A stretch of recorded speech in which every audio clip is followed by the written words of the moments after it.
Okay, that's officially the hardest part of my day. Yeah, there you go. Now we go in. Is that it for the intro? Nope.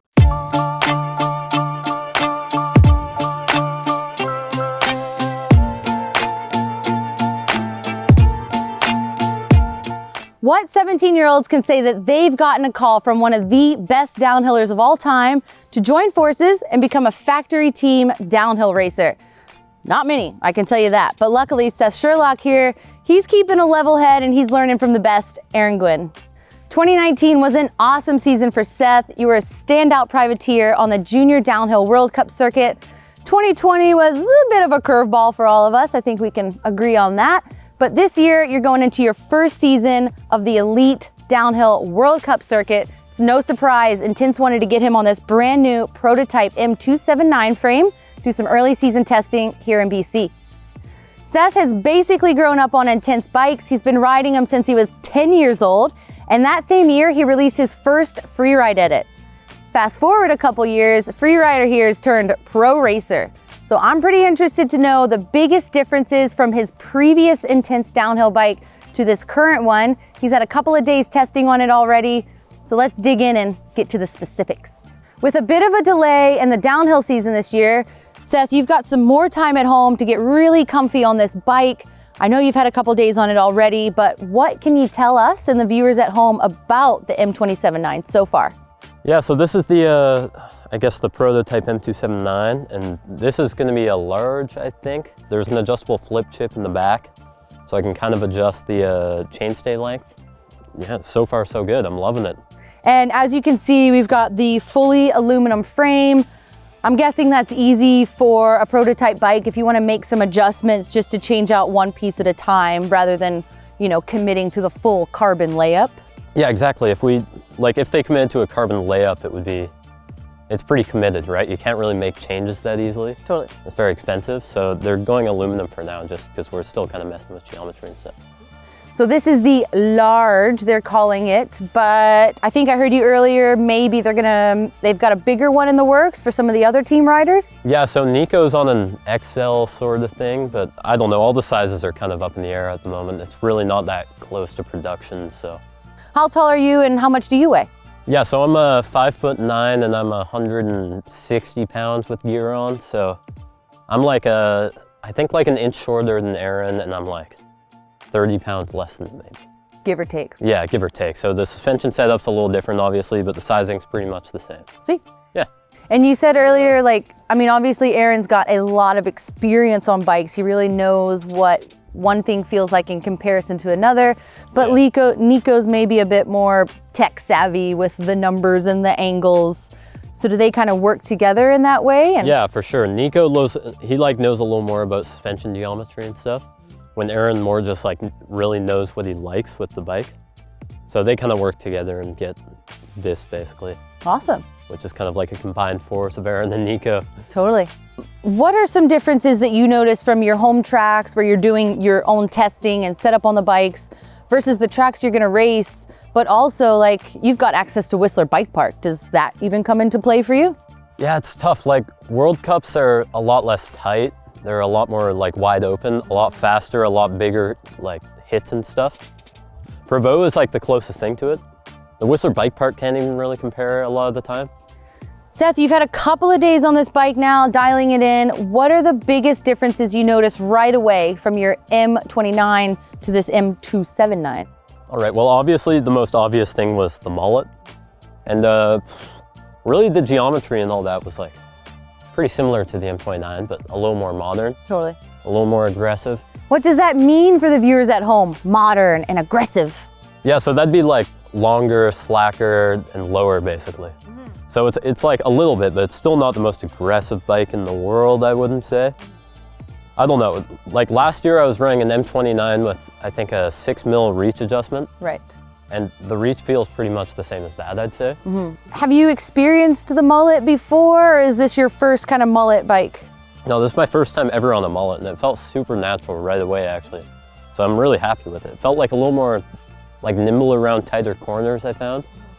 And berms felt a little better. I've always struggled with berms, so that was a pretty welcome improvement. Moving forward, do you just want to take us through and run us through your bike? Maybe let's start at the wheels and work our way back. Yeah, sure thing. So the wheels are the LG1R DHs. So they're like the E13 carbon race wheels, basically. They're pretty sweet. We've had really good luck with them, actually. They're super bulletproof. And for tires, I'm running the Grand Muddos at the moment, fully cut. So they're like Kenda's Mud Spike, and I have them cut, so they're pretty good, like all conditions. Okay. Yeah, we don't run them in the dry, obviously, but for Squamish, when it's almost always pretty muddy, they're pretty perfect. Personally, I've never run a cut spike tire. Is it something that takes time to get used to, or is it better for you like to maybe run them now so you're ready to go in the wet season? Yeah, exactly. Well, it takes a bit to get used to, and that was kind of the problem. I never ran them because I didn't want to cut the spikes. But then I go to the World Cup and it's like probably the main tire we're running, especially this year when it was really wet. Totally. So this year I'm definitely going to run them a lot more just to get used to them. Because that was a little sketchy at first, but I really like them now. And they're the AGC compound. What sort of air pressures are you running front and rear? So at the moment I'm running 23 in the front and 25 in the back. And that's working out pretty well. Normally at the World Cups I can't get away with much less than 26 and 24 though. Let's talk about the brakes. You were squishing the brakes earlier. You really were talking up a storm about them. Let's hear about these TRP. Yeah, I love the TRP. These are the DHR Evos, and they're freaking awesome. I'm loving them. So I'm running them with the resin pads, like the organic ones. I think I'm gonna switch to metallics next time I put a new set of rotors on just to try them out. Yeah. I like these though, they're great. And we're running the 203 mil rotors, which are actually 2.3 millimeters thick. Whoa. So they're thicker than a normal rotor. Let's move up into your cockpit there. What have we got going on other than this super custom number plate? Yeah, so this is a little funky actually. I'm used to like a really low front end, which is probably not ideal, and I need to test out some other stuff this year for sure. But I'm actually running 10 mil rise bars, which is pretty different from the rest of the competition. I feel like I get a little lazy sometimes and get a little back seat, so that really forces me onto the front of the bike. Gives me a little more like front end traction. Totally. Yeah, so they're the 10 mil rise, 31.8 mil Renthal fat bars. Sweet, and how wide are you running those? 770. And is that pretty standard across all your bikes? Yeah, I try and keep all my bikes 770. We might as well talk about the grips. Yeah, so these are the ODI Elite Pros, and they're my favorite ODI grip. I've tried them all pretty much, and I really like the padding that they give. Like this kind of padding on the top, it kind of reduces arm pump for me, I find. Let's talk about something that makes a huge difference on bikes, especially downhill bikes at the level you're riding them. Yep. How are you setting up your fork for this? Yeah, so this fork's a Fox 40, obviously. And I am running it at 15% sag at the moment with 4 volume spacers.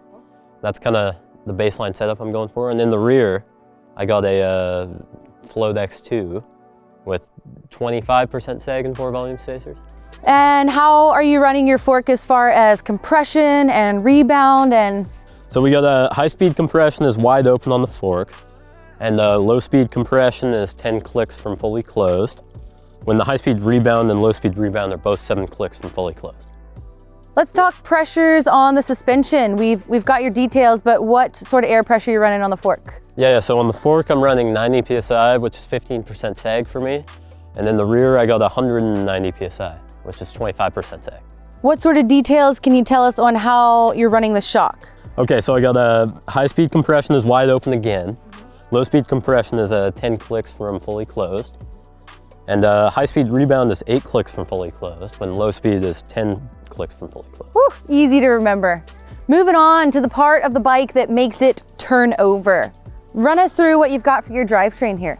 Yeah, so I got the TRP, like 7-speed drivetrain. So that's pretty sweet, really liking that. It's cool, it's got like a little B-tension locker, so that really reduces noise, I find. That's sweet, and then that's hooked up to a E13 7-speed integrated cassette. And then, yeah, so we got STFUs to keep the noise down. That's pretty sweet. Nice. And we got an E13 chain guide hooked up to an E13 set of cranks.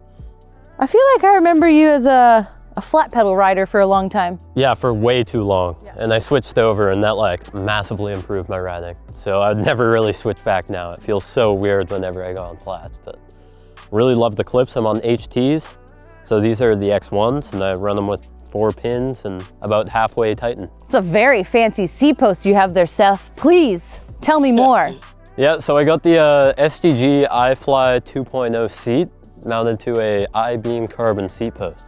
Seth, what on your bike are you super picky about? I know some people freak out about bar roll or lever placement. Some people actually run like grips cut down. Is there anything on your bike that you're absolutely particular about? Brakes, I guess. If my brakes aren't bled right, super picky about that. Low front end and brakes are probably the things I'm most picky about though. And is it more about the bite point of the lever or how far the lever is out? Just more the bite point. Yeah, because I kind of like keep it pretty much at the bite point and just pull it when I need to. Thanks so much to Seth here today for sharing the details and letting us feast our eyes on this brand new bike from Intense. We're all really excited for your first year Elite. We can't wait to see how you do and how you perform on this new bike. If you guys have any questions for Seth on his season or the new bike that he's gonna be riding, make sure to leave them in the comments below. I think he's got a little bit of spare time on his hands. He'll be checking those out for sure. And if you liked what you saw, definitely subscribe to our channel because we like to do bike checks like this as often as we can, and we want to keep you guys stoked on the ride. So we out, and by we, I mean I'm going biking and this guy's got some chores to do.